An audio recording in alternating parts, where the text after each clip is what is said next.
How I Taught My Grandmother to Read, written by Sudha Murthy.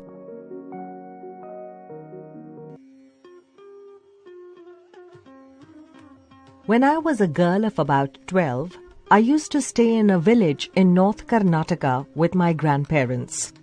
Those days, the transport system was not very good, so we used to get the morning newspaper only in the afternoon. The weekly magazine used to come one day late. All of us would wait eagerly for the bus, which used to come with the papers, weekly magazines and the post. At that time, Triveni was a very popular writer in the Kannada language. She was a wonderful writer. Her style was easy to read and very convincing.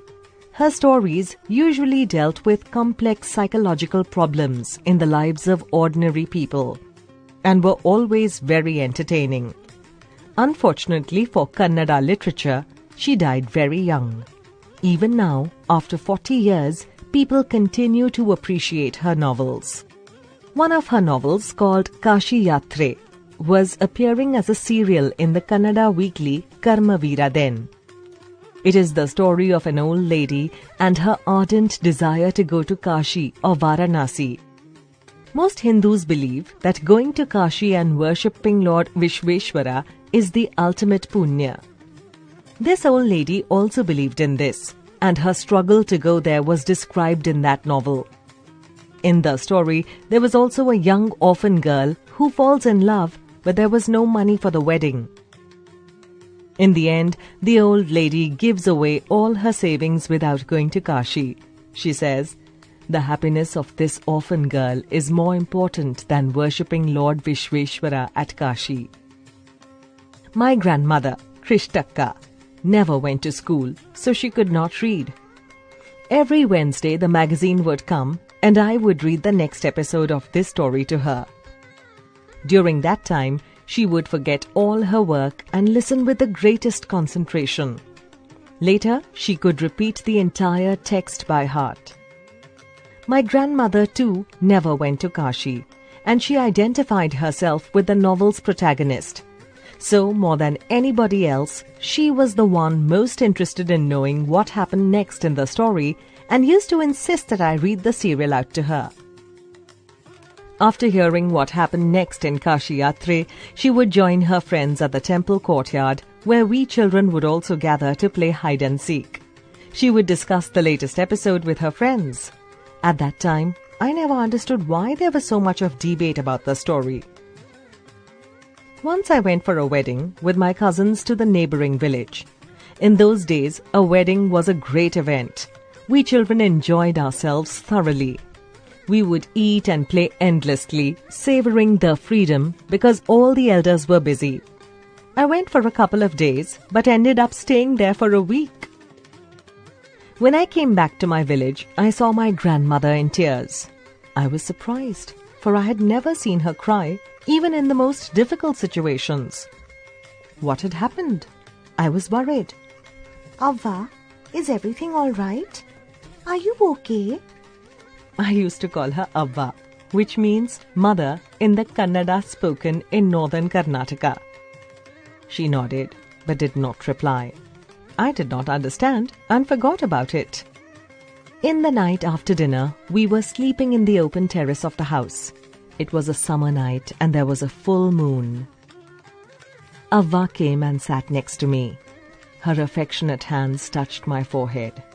I realized she wanted to speak. I asked her, "What is the matter?"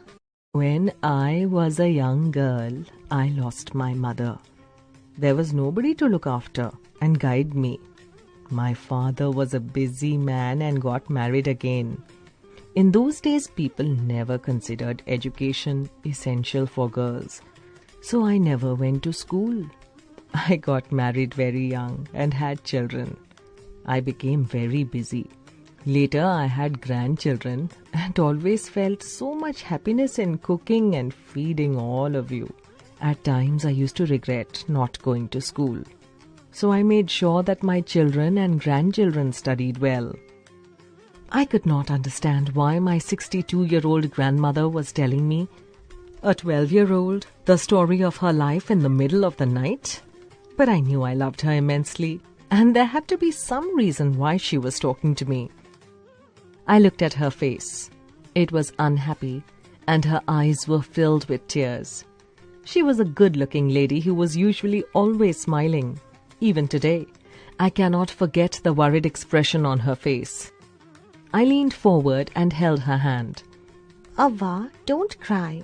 What is the matter? Can I help you in any way? Yes, I need your help. You know, when you were away, Karmavira came as usual. I opened the magazine. I saw the picture that accompanies the story of Kashi Yatre, and I could not understand anything that was written. Many times I rubbed my hands over the pages, wishing they could understand what was written, but I knew it was not possible. If only I was educated enough. I waited eagerly for you to return. I felt you would come early and read for me.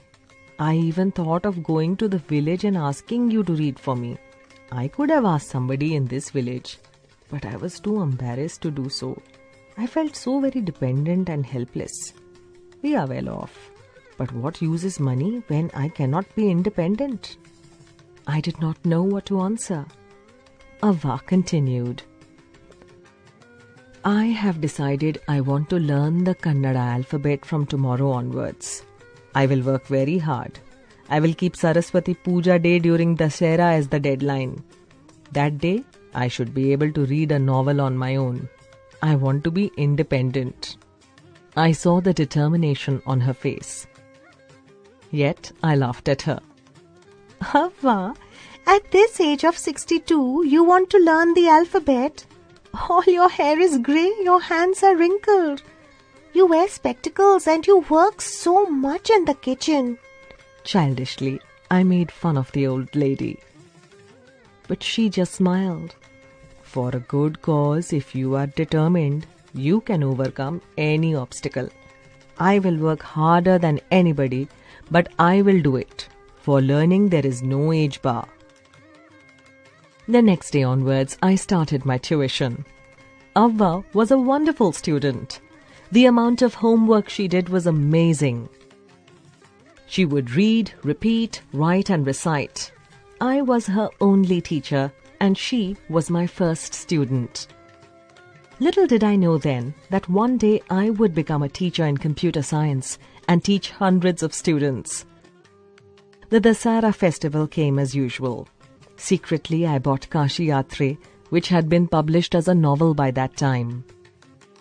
My grandmother called me to the puja place and made me sit down on a stool. She gave me a gift of a frock material. Then she did something unusual. She bent down and touched my feet. I was surprised and taken aback. Elders never touch the feet of youngsters. We have always touched the feet of God, elders and teachers. We consider that as a mark of respect. It is a great tradition, but today the reverse had happened. It was not correct. She said, I am touching the feet of a teacher, not my granddaughter. A teacher who taught me so well, with so much affection, that I can read any novel confidently in such a short period. Now I am independent. It is my duty to respect a teacher. Is it not written in our scriptures that a teacher should be respected irrespective of the gender and age? I did return namaskara to her by touching her feet and gave my gift to my first student. She opened it and read immediately the title Kashi Yatre by Triveni and the publisher's name. I knew then that my student had passed with flying colors.